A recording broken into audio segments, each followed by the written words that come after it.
Hi everyone, this is Seher again for your comprehensive smart review of patient management. This is also a very important subject like your endodontics and pharmac. So we have to be sure that we are clear with the concepts that are being asked in the exam.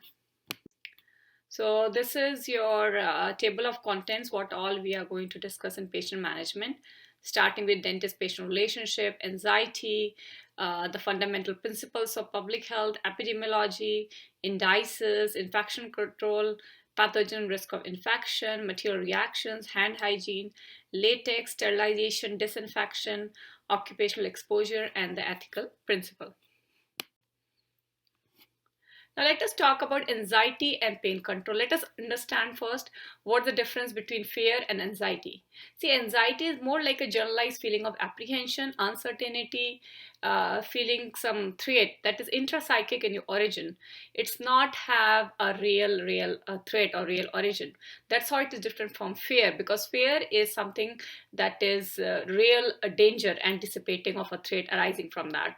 So fear is something that you can pinpoint. Yes, I'm scared of needles, like that. But anxiety is more a generalized feeling. It is more in your head rather than having a real origin. So among all the patients you have in the dental office, whether they are fearful patient, shy patient, aggressive patient, anxious patients are the most difficult patients to treat. Now, needs are the driving forces that prompts you to act. Motivation, it stimulates a person to act on his needs. Always, when you are setting up goals with a patient, short-term goals should be set because they are more realistic and more achievable as compared to long-term goals. Now, health belief model states that what is your health right now? It is a reflection of your belief about the health.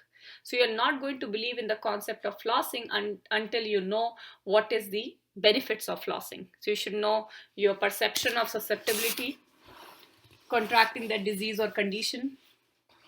Then you should know, okay, if I don't floss, I can have cavity in between our teeth. If I have cavity, I can even lose my teeth. If I lose my teeth, I may have to replace that teeth by using an implant or bridge that will lead to cost and can create a barrier. That's his components of health belief model. And whenever you feel a food particle in between your teeth, you are feeling discomfort that acts as a stimuli for you to start flossing. Okay, so on this slide, we are seeing the trans-heretical model, which says that people change their behavior only when they're ready to change. It undergoes different stages like pre-contemplation, when individual is not considering a behavior change, contemplation when he starts thinking about it, then he starts preparing about it, express the desire to change his behavior, and actually when he stop that behavior action. But he continues, for example, a smoker. If you tell the smoker that you can get oral cancer, he will go through all these stages. But action stage would be actually the easiest stage because anyone can stop smoking. However, maintaining not to smoke, continue not to smoke, that becomes the most difficult phase. That's where all the smokers fail. Now, this is your ABC model that start with antecedent, the stimulus that will start your behavior, like food particle lodged between your teeth is an antecedent. Behavior is to do the flossing, and consequence of behavior is to getting relief by flossing, called as ABC model. That's also important. Okay, so now we can see the epidemiological studies: descriptive, analytical, and experimental. So descriptive is divided into case report, case series, descriptive surveys, while your analytical, observational, cross-sectional, as we already discussed, cross-sectional is about today, it's about current. So you have 10 subjects, 5 of them are smoker, 5 of them are the non-smoker. Now you see how much is the incidence of oral cancer in them today. But you're not going to sort out their past record to see for how long they were smoking so they develop cancer today, or for how long they will continue to smoke for the cancerous changes. It's only about today, it's only about current. That are they smoking or not? Yes or no. Do they have cancer or not? Yes or no. That's it. It's only about current. So cross-sectional study, they will be quick, they will be inexpensive, but cross-sectional study cannot give you the temporal or time-based relationship between the exposure and the disease. The experimental, we know we have the lab trial, the clinical trials, or the field or the community trial. For example, clinical trial that you're doing in control settings of your clinic. You are choosing 10 volunteers, 5 of them will be in the study group, 5 of them will be in the control group, but you use a double blind design in which neither the subjects nor the investigator in the clinic know which group is study, which group is controlled. That's called as double blind design to eliminate the bias. So the study group is getting the actual drug which you are using, let's say for decreasing hypertension, and the control group will get a placebo. That is just like a fake drug. Community trial that you do on community of the people, thousands of people, like in community of New York, you're seeing how the fluoridation of water is affecting the incidence of caries there. So we can see further description about descriptive, experimental, clinical and community trial, and analytical epidemiology, which has cross-sectional case control and the cohort in it. Descriptive is described the quantification of the disease, like 1,000 people in the population, 20 are suffering from COVID, just quantification, but I'm not going to analyze any cause or etiology here, which I do in analytical epidemiology. So that is described in terms of incidence and prevalence. So this is your dmft index, and you also have decayed missing fill surfaces index when you are counting the teeth which are affected, filled or missing due to decay, and DMFS you're counting the surfaces which are missing or filled due to decay. In children, because DMFT index is only for permanent, so in children you are using DEFT index, where E stands for tooth which are extracted for orthodontic purposes. So, but DMFT index always has some disadvantage, some shortcomings, in which one is it's only used for permanent addition. Second one, it cannot be applied to the root caries.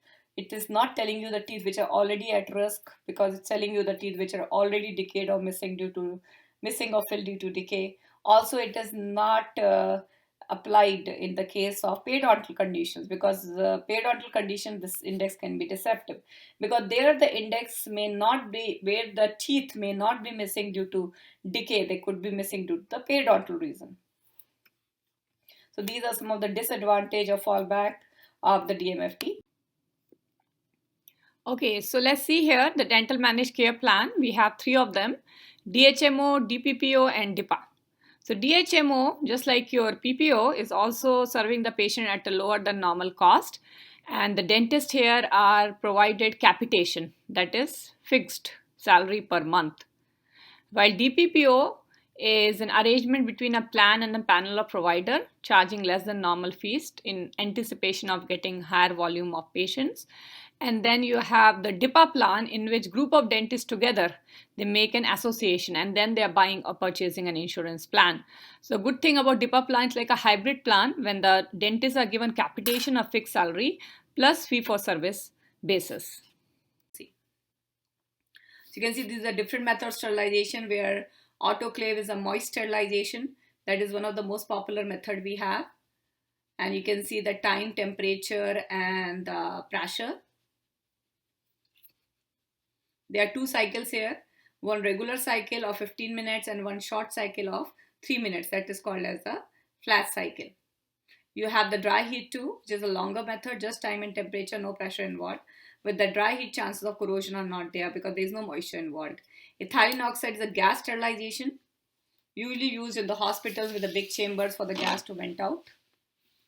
And so in the clinics, you are doing the cold sterilization, when you're dipping your instrument in the cold chemical of alcohol, formalin, acetone, glutaraldehyde, and doing the cold sterilization. There's another method called as RSTS, rapid heat transfer sterilization, which along with the high temperature also has a controlled airflow within the chamber with a shorter cycle, high temperature, and 12 minutes for wrap cycle and 6 minute cycle time for unwrapped instrument. It's around 375 Fahrenheit or 191 degrees centigrade for 12 minutes. That's for rapid. Element of informed consent. So informed consent is like a legal document in which you are giving all the explanation of the procedure, reason for procedure, what are the risks, benefit involved in it, what are the alternative to that treatment, or there are no option at all, along with cost of procedure and alternatives. But the consent taken from the patient should be completely voluntary. You should not coerce the patient, push him in getting treatment or the surgery. Now, what are emancipated minors? See, emancipated minors are those which are free of parental control. For example, getting graduated from high school, military personnels. Once you are capable of taking care of yourself, you become independent, then you can apply for emancipation from the court. So emancipated minors, emergencies are the exception, where emergency are the exception when you don't have to have the informed consent from the patient because he is not conscious. But emancipated minors are the exception because even if they're under age 18, they can sign the informed consent on themselves. Now in the confidentiality section, you should know that all the patient records is your property. His charts, his x-rays. If the patient is changing the provider, you can transmit the electronic copy to them. If the patient wants a physical copy of his reports, x-rays, you can even charge him for providing that. Okay, so this is all about our patient management review. If you have any questions, you can always text me, email me, and give me a feedback that how you like this file. Thank you. Hi, my dear student who are preparing for IMD ADAT Part 2 exam. Thanks so much for watching this review video of the subject. If you really liked it, please buy the full version by clicking on the link given in the description. With the purchase of every video, you will be getting free live assessment and evaluations on the subject as well. Also, don't forget to subscribe to the Dentabest channel now to get the latest updates on the smart videos. If you have any questions, please comment me in the box below. I, Dr. Seher from Dentabest, wishes you all the best for exam and thanks again for watching.